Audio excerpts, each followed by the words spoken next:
नाशिकमध्ये आमचे प्रतिनिधी योगेश खरे आहेत आणि शिर्डीमध्ये कुणाल जमदाडे आहेत। आपण त्यांच्याकडून अधिकचे अपडेट्स या संदर्भात घेणार आहोत।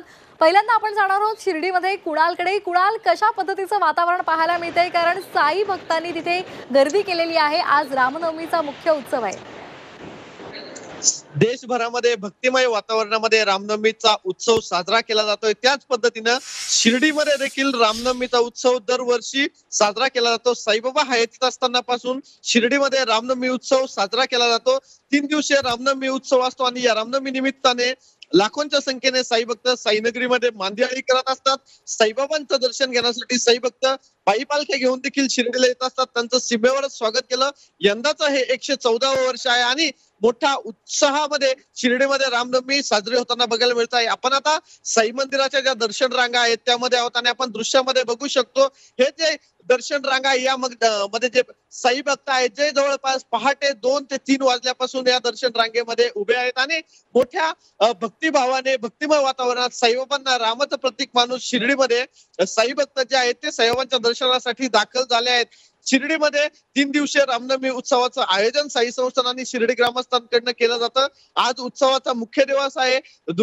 साईबाबांच्या पादुकांची मिरवणूक देखील निघाली आहे। पहाटेच्या काकड आरतीनं रामनवमी उत्सवाची सुरुवात झाली आहे आणि दुपारी 12 वाजता रामजन्म देखील होणार आहे आणि या निमित्ताने शिर्डीमध्ये लाखोंच्या संख्येने साई भक्तांनी मांदियाळी केल्याचं बघायला मिळत आहे। साई भक्त शिर्डीला जे साई भक्त पायी चालत येत आहेत त्यांचं शिर्डीच्या सीमेवरच स्वागत केलं जात आहे। मोठा उत्साह बघायला मिळतो। आपल्यासोबत साई भक्त आहेत, आपण त्यांच्याशी बातचीत करणार आहोत। नेमकं तुम्ही पालखीतील साई भक्त आहात, कुठून आले आहात आणि किती दिवसापूर्वीचा हा प्रवास आहे, तुम्ही पायी आलात?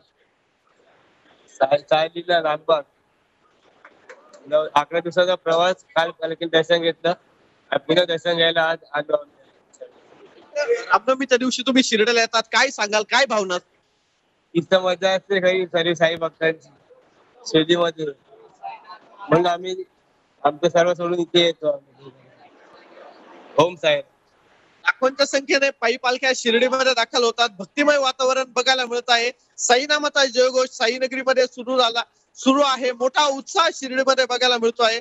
दिवसभर अशी जी गर्दी आहे साई भक्तांची ती दिसणार आहे आणि जे साई भक्त आहे त्यांचा उत्साह शिर्डीमध्ये कायम दिसतो आहे। लाखोंच्या संख्येने साई भक्तांची शिर्डीमध्ये मांदियाळी दिसते आहे। 114 वर्ष आहे आणि आज हा उत्सवाचा मुख्य दिवस आहे।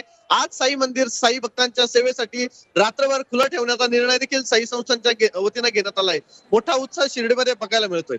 अगदी कुणाल, आपण असेच आमच्यासोबत जोडलेले राहा। आता आपण नाशिकमध्ये जाणार आहोत। नाशिकमध्ये आमचे प्रतिनिधी योगेश आहेत काळाराम मंदिरात। योगेश, आपण पाहतोय नाशिकमध्ये राम मंदिर जे आहे, काळाराम मंदिर आहे, त्याला एक ऐतिहासिक असं महत्त्व आहे। कशा पद्धतीचा उत्साह आता तिथे पाहायला मिळतोय? भक्तिमय वातावरण आहे।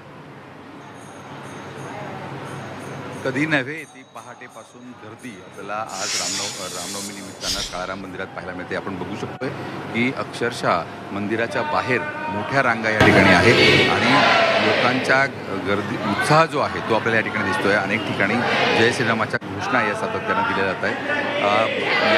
यावेळेस स्वतः पंतप्रधान नरेंद्र मोदी यांनी या मंदिराला भेट दिल्यामुळे या मंदिराचं महत्त्व अधिकच वाढलेलं आहे।